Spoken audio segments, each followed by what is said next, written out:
I showcase how I farm with partial disabilities, and I also have started being a Tic Tac Shop affiliate, but I do have products of my own, and I don't know why I have been nervous, I guess, about showcasing my own products. I guess because it's just, it's something new. Tic Tac Shop it's hard to understand on the seller side, and trying to do all the things. But the reason that I start my own TikTok shop is because I have a lot of products that I used during my recovery process, and I have created my own to share with everyone else. So I know somebody's question on here is going to be, why are you partially disabled? So I know I talk a lot about my farming and not really a lot about my disabilities, but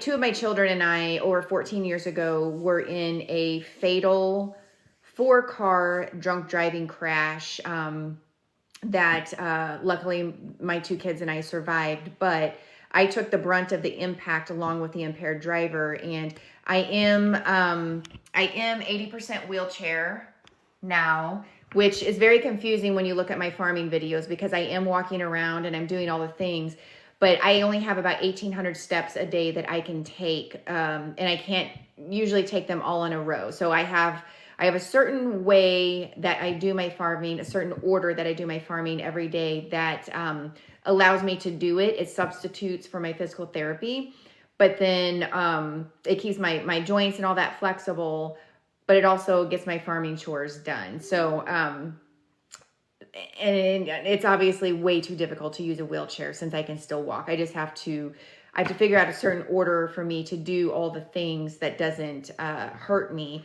And then I come inside. I usually rest for a little bit, maybe do a few house chores. I do work for 2 agriculture nonprofits. I work for myself. I'm a speaker and an author, and then I have my farming. So I basically have 4 part-time jobs. And some days my body doesn't allow me to do all those 4 part-time jobs. But today I have 4 products in my showcase that are mine and mine alone. So I'm going to start promoting my own products a little bit more because they helped me during my 4-year recovery after my car crash, and I still use them today. So just because my car crash is over and I'm technically recovered from it, it never goes away. Like I have pain every single day. It's 24/7. It never goes away. This year, for some reason, my neuralgia has flared up like a monster. It did this back in 2020, and I finally got control of it by going to the pain clinic and getting some nerve blocks. And this year I'm trying a different, alternative treatment through injectable peptides.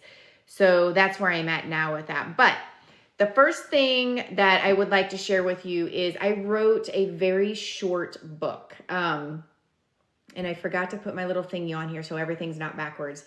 I wrote a very short book about the first year of my recovery after my car crash because, one, it's basically all that I could get through. Like I just couldn't go any farther after writing it because it was so emotional. And 2, the first year was the absolute worst year of my entire life. It was the most atrocious. And I can tell you, I wasn't surviving the first year after my car crash. The only thing I did was try to exist, like just stay on this earth until I could get to the point where I felt like, okay, I'm surviving now. And then eventually, years later, I finally got to the point where I felt like, hey, I am actually getting to live a little bit again, like actually get to have a little bit of fun and stop having all these surgeries. So I have had 13 reconstructive surgeries, 1, to just decrease the amount of pain that I have, but 2, to be able to get me walking again. And, so I don't have to be in this wheelchair 24/7, but I get to take those 1,800 steps. More importantly, like I can get my own bowl and plate out of the counter or on the, out of the cabinets and things like that, because for the first 2 years, I could not do that. It was really bad. So in my showcase, I have, my book, Facing Life Head On. It's only like, I think 113 pages, but it is a play on words. So my children and I were in a head-on collision. So the Facing Life Head On, the head on is play on words on having a head-on car crash, but it's also how my family and I decided that we were going to tackle this situation. So two of our children, our middle two girls, were in the car with me when we had the car crash. They were able to heal in about 6 weeks. They had some lacerations, broken bones, of course, all kinds of bruising and, small cuts from the glass. But the next 4 years, I think I had 10 or 11 reconstructive surgeries. And then I had a couple more to fuse my ankles. So neither one of my ankles move right now. They're completely fused so that they're at 90 degrees at all times, because all of the cartilage was blown out of my joints. So I don't have any cartilage in there. So when I was trying to walk, it was like this. It was just bone rubbing on bone. Well, that was atrocious. I don't know how anybody can walk doing that. But my bones were shattered to the point that they were so severe that I remember my trauma orthopedic telling me that there's certain pieces of your bones that we just had to discard because they were so shattered that you just couldn't, they were more big enough to be able to put back in there.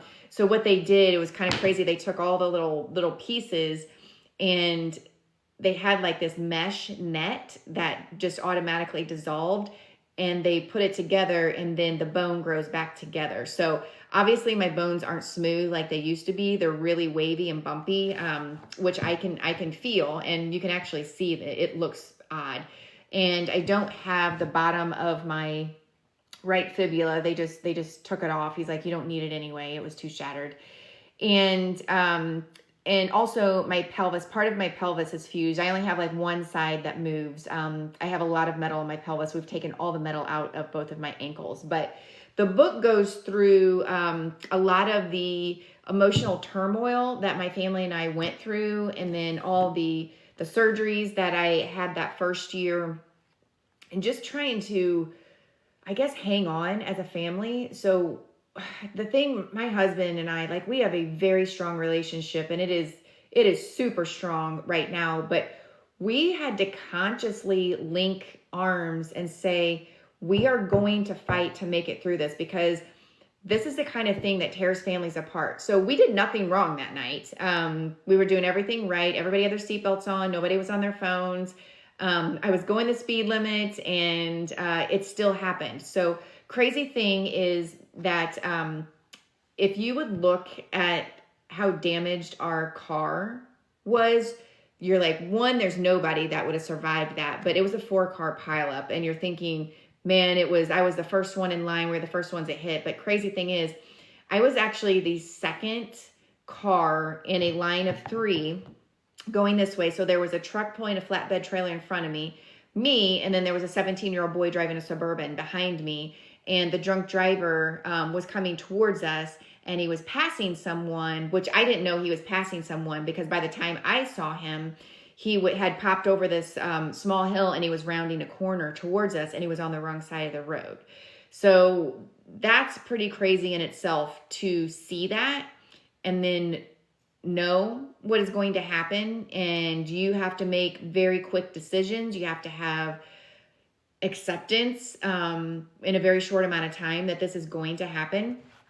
So also, the view on the front of my book is the view that I had. Like, when I saw the image of this, I was like, this is exactly the way that it looks in my mind.